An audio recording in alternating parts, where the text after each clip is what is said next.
नहीं आता, खाली बैठा हूँ हाथ पे हाथ रख के कि चलो भाई कुछ भी होएगा चलेगा। मैं धंधा नहीं है, और जब ब्लॉक लगा नहीं 2 महीने से ज्यादा हो गया, 2-3 महीना हो गया ये रोड बंद करके, अभी आज तक काम नहीं हुआ है। और हुआ भी तो उधर चौंगा लगा, देख लो रोड में भी किए तो था, इस पे डबल डाल रहे हैं, बरोबर काम नहीं हो रहा है और कोई देखने नहीं आ रहा है, राम भरोसे चल रहा है सही, इतनी बात है।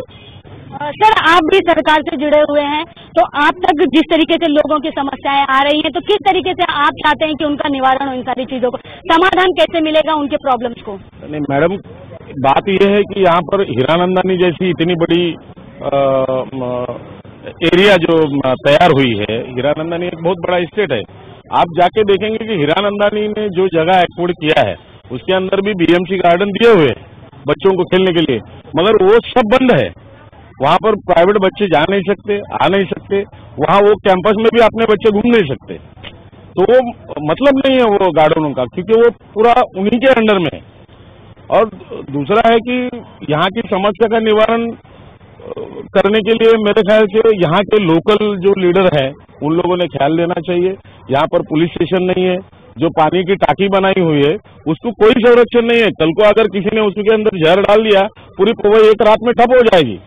वहाँ पर पूरे गर्दुल्ले लोग बैठते हैं, पूरा चर्सी लोग है वहाँ पर। यहाँ पर पता है आपको कि गए टाइम में TV9 के चैनल पे दिखाया कि यहाँ पर बहुत बड़ा गांजा का रैकेट पकड़ा गया। बिल्कुल सही, हमारे चैनल के माध्यम से भी लगातार जो है हम अपना शो चलाते आ रहे हैं ड्रग्स के खिलाफ भी, और दूसरे चैनल भी बखूबी ये सारी चीजें ले रही हैं, लेकिन हमारे चैनल के माध्यम से हम काफी जगह पे अवेयरनेस फैलाने का काम करते आ रहे हैं।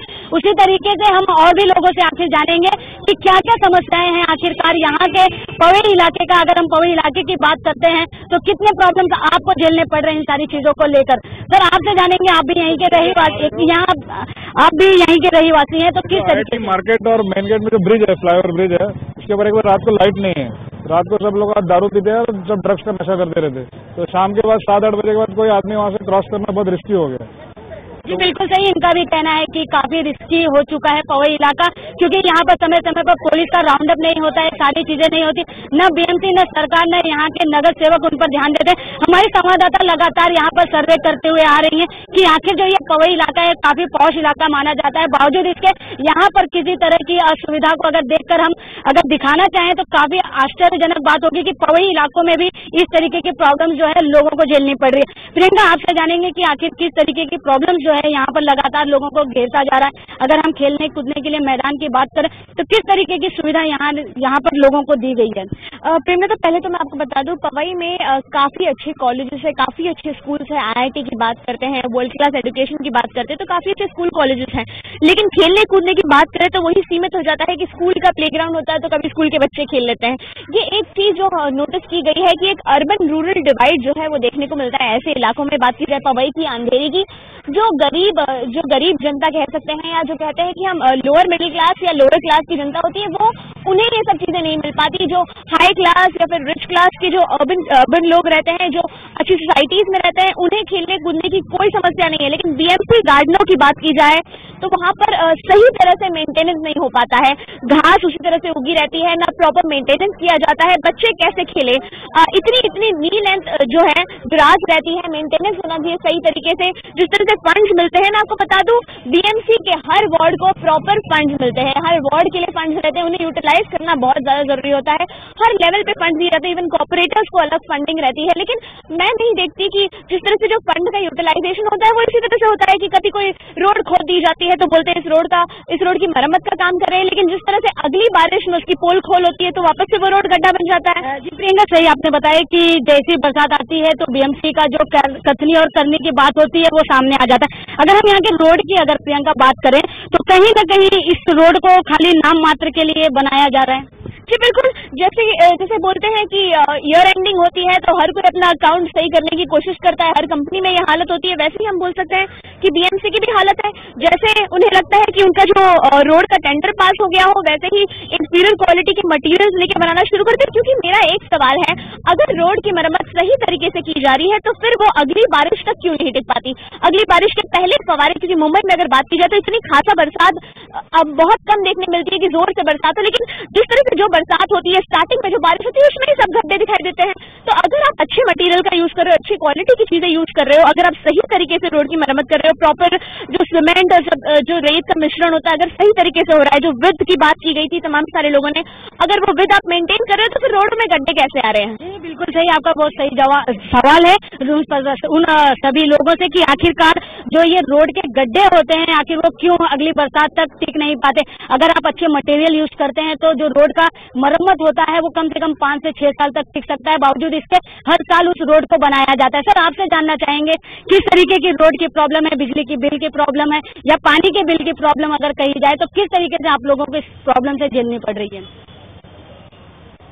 पानी की और बिजली की प्रॉब्लम तो है ही है, लेकिन हमारी सबसे बड़ी प्रॉब्लम है टॉयलेट की। आज हमारे एरिया में रमाबाई ग्रुप नंबर 2 में टॉयलेट आज भर के बाहर है, बाहर पूरा टाकी भर के बाहर है। बाहर हम सवेरे से म्यूनसिपालिटी वाले को फोन करके देखा है, नगर सेवक के दरवाजे में जाके सवेरे से बैठा है 2 घंटे से, उनका कोई पता नहीं है। तो जो बाथरूम क्लियर नहीं हो रहा है तो अभी रोड का प्रॉब्लम हमने से रोड से हमारा मतलब कोई है ही नहीं। हम तो बोलते हैं हमारा पहला बाथरूम साफ होना चाहिए। कि जो एरिया में माँ बहन अभी उसको जाने के लिए कहीं और भी जगह नहीं है, वहाँ पे एक ही जगह है हमारे को जो बाथरूम है, तो दूसरा प्रॉब्लम ही नहीं है उसमें। तो रोड का तो प्रॉब्लम चालू है। आज तो जो रोड अभी ये साल में अभी तो आप देख रहे हैं अभी रोड बना रहे हैं। ये रोड के अंदर कितना खड्डा था, कितना यहाँ पे प्रॉब्लम था, अभी ये रोड सॉल्व हो रहे हैं। अभी कितना दिन चलता है वो मालूम नहीं, मटेरियल कैसा वापरा है वो तो आप देख ही रहे हैं। वो तो सरकार का काम है, म्यूनसिपालिटी वाले का काम है। और जो हम लोग हमारा जो प्रॉब्लम अभी है, अभी 2 बजे गाड़ी भेज रहे हैं, बोले अभी म्यूनसिपालिटी वाले अभी भेजते कि नहीं भेजते मालूम नहीं। उसी के लिए हमारा ज्यादा प्रॉब्लम ये है कि हमारा बाथरूम पहले साफ होना चाहिए। अभी आज तो सही प्रॉब्लम जो है सबसे बड़ा यहाँ पे है वो शौचालय का है, क्योंकि अगर आप बात करें यहाँ से 2 से 4 किलोमीटर अगर आप जाते हैं, चाहे लेफ्ट साइड से जाइए चाहे राइट साइड से जाइए या यहाँ से जाइए या वहाँ से जाइए, कहीं पर भी आपको जो है शौचालय नहीं मिलेगा। पुरुष जो है वो किसी तरीके से मैनेज कर लेते हैं, लेकिन महिलाओं को काफी दिक्कतों का सामना करना पड़ता है इन सारी चीजों को लेकर। सर आपसे जानना चाहेंगे कि जिस तरीके से अगर हम यहाँ पर अगर बात करें लोगों की सुविधाओं को लेकर, तो कहीं न कहीं आप ये मानते हैं कि बीएमसी इन सारी चीजों को या एमएमआरडीए इन सारी चीजों को लोगों की जो जरूरत है उनको पूरी करने में नाकामयाब है? सबसे पहले आपके जिया न्यूज चैनल ने जो ये आज शौचालय के विषय के ऊपर जो ये लोकल मुद्दा उठाया है, उसके लिए हम सभी जो यहाँ पर वासी इस समय है या जो नहीं आ पाए उनकी सबकी तरफ से आपको तहे दिल से हम धन्यवाद देते हैं। और जो आप हमसे जो कई बार आपने सवाल कर रहे हैं कि यहाँ पर शौचालय, तो यहाँ पर शौचालय के साथ में बहुत कुछ समस्या है। और जो भी बंदा कॉर्पोरेटर है नसीब का धनी है कि हमेशा जीत जाता है। उसके साथ साथ बीएमसी है, एमएमआरडीए है, हम सभी को कहेंगे इसमें सभी की मिली भगत है। और हमें जो शौचालय नहीं, सीटीएस नंबर 64 है जो प्लेग्राउंड के लिए डीपी प्लान में दिखता है, पर आज तक हमें खेलने का मैदान नहीं है। सीटीएस नंबर 75 है जो रिजर्व गार्डन है, हमें डीपी प्लान में दिखता है पर आज तक वो गार्डन में घूमने के लिए हमें कभी मिला नहीं। सीटीएस नंबर 78 है जो हेल्थ जो मैनिटी होम के लिए रिजर्व है, मतलब मैनिटी होम आज तक हमें मिला नहीं। यहाँ तक कि बड़े मुश्किल से उसमें कुछ छोटी मोटी ओपीडी चालू हुई है। उसके ऊपर एक प्राइवेट हॉस्पिटल निहाल हॉस्पिटल है, वहाँ पर बिल्डिंग बन चुका है। सीटीएस नंबर 76 है जहाँ पर बहुत बड़ा इमारत बन चुका है आईआईटी का। जैसे अभी बालागरुण जी ने कहा कि यहाँ पर मार्केट की जो है तो रिजर्व मार्केट भी यहाँ पर उपलब्ध था, पर वहाँ पर उत्सव होटल बन चुका है।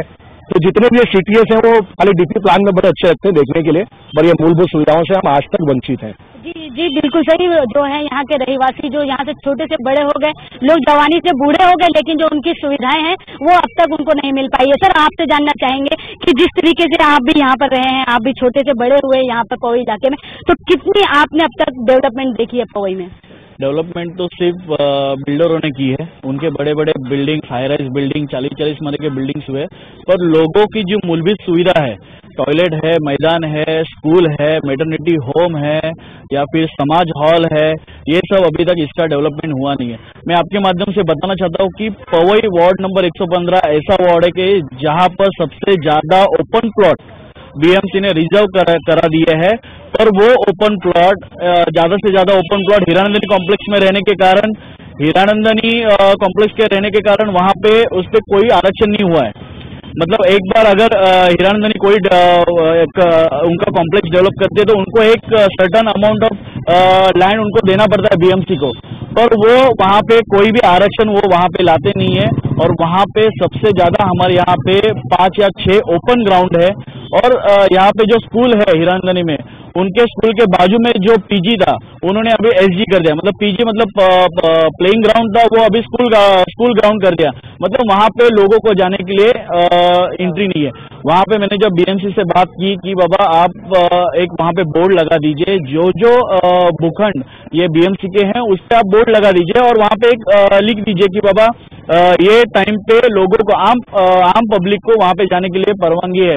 पर अभी तक बीएमसी इसमें कुछ भी कर नहीं पा रही है। और वहाँ पे हम लोग ने कहा था कि जितने भी आरक्षित भूखंड है उसको एक्वायर कर लीजिए, उसमें बोर्ड लगा दीजिए, पर अभी तक बीएमसी वार्ड ऑफिसर रहे या डीएमसी रहे कोई भी इसमें पहल नहीं कर रहा है और उसके वजह से पवई का विकास जो है वो जीरो हो गया। बिल्कुल सही, जो डेवलपमेंट है वो जीरो हो चुका है। कहीं ना कहीं अगर सर हम अगर बात करें तो कहीं के लिए अगर बात करें तो हम जिस तरीके से अगर लोगों की अगर यहाँ पर समस्याएं देखी जाए तो काफी समस्याएं से हैं जो लोग यहाँ पर घिरे हुए हैं। हम आपसे भी जानेंगे सर कि जिस तरीके से आप कह रहे हैं कि डेवलपमेंट जो है खाली बड़े लोगों का हुआ है, निचले स्तर पर लोग आज भी उसी तरीके से जीवन जीने के लिए मजबूर है, तो किस तरीके से आप चाहते हैं कि यहाँ पर पवई इलाके में लोगों का डेवलपमेंट हो? गवर्नमेंट इतनी बड़ी बड़ी स्कीम जो डिक्लेयर कर रहे हैं SRA वगैरह वगैरह, तो उसके अंदर वो लोग तब्दीली लाकर इधर की जो झोपड़पट्टी या स्लम एरियाज में लोग रहते हैं उनका परिवर्तन करे ना। 1000 लोग एक ही टॉयलेट आज भी यूज कर रहे हैं, वे 50 साल पहले भी यूज करते थे, वो आज भी यूज कर रहे हैं। मगर पवई के आजू बाजू का जो एरिया है वो इतना डेवलप हो गया है कि वहाँ गेट पे जाने के बाद इन पब्लिक को तो आम आदमी को तो जाना नसीब ही नहीं है। तो देखा जाए तो गरीबों के लिए इधर कुछ नहीं बना है, अमीरों के लिए बहुत कुछ है। अगर 40,000 50,000 स्क्वायर फीट रूम लेने वाले के लिए 2-2 10-10 करोड़ के रूम है, मगर जो 10,000 की झोपड़ी में रहता है उसके लिए एक टॉयलेट नहीं है, एक गार्डन नहीं है, या उनके लिए एक मैटरनिटी जैसे अभी बताया गया नहीं है। मगर वो सब चीजों के लिए आरक्षित भूखंड थे, वो कहाँ गए, कैसे हुआ, क्या हुआ। और मैं सही से शुक्रिया अदा करता हूँ कि ये पहला चैनल है जिसके माध्यम से हम लोग ये सब बातें कर रहे हैं। इसके लिए मैं आपका बहुत बहुत सही दिल से धन्यवाद व्यक्त करता हूँ। सही सर, हम लगातार जो है लोगों से मिलते हैं, उनसे ये जानना चाहते हैं कि आखिर जिस इलाके में वो रहते हैं किस तरीके की प्रॉब्लम्स उनको झेलनी पड़